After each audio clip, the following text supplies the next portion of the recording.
Welcome to another video from DIY Daily. Just thought I'd put a quick video together, just explaining a bit of information about a power steering fault on this. This is a 2006 Volkswagen Polo.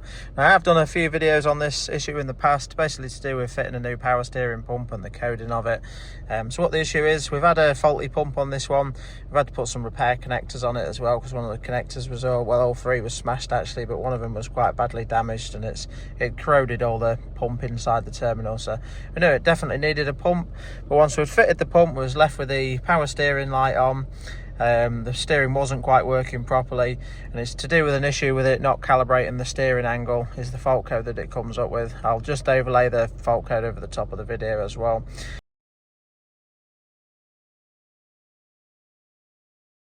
But yeah, I'll just show you, we're using the top-down Phoenix Light 3 today. I'll just show you a little bit about how to adjust the coding and why that light comes on if you fitted a pump, and just how you can get around the problem there. So but yeah, just thought I'd leave it running just to show you the steering lights off now. But when originally, before I'd got the issue fixed, the little steering wheel light there was permanently illuminated, and we had a fault in the steering ECU. So we're using the Phoenix Light 3.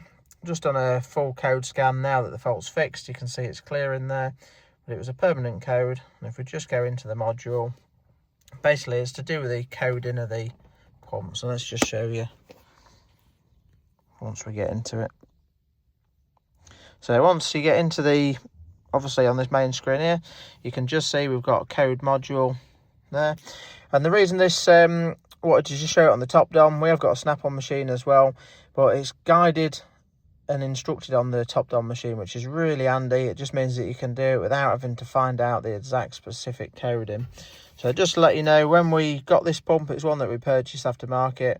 The code that was in the pump when we got it was 11221. In the past, quite a common one that I've had to use for the correct coding is 11250. But I've just worked out this code for basically this model here. And what the difference is, it depends on the model, exactly where the steering angle sensor is set and calibrated. So if it's in the ABS module, you need to have a code that starts with 112. But if the steering angle is set in the power steering pump, it would start with basically 101.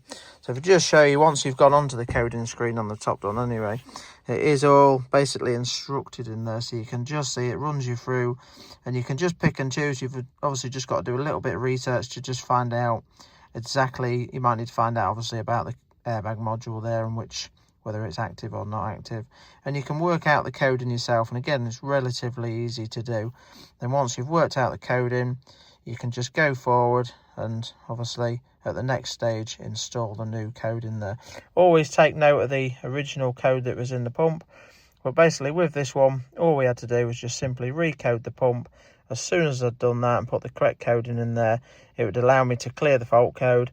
Sometimes once you've done that, you might need to actually calibrate the steering angle, which can normally be done with a little drive down the road, or you can do it under the diagnostic procedure as well.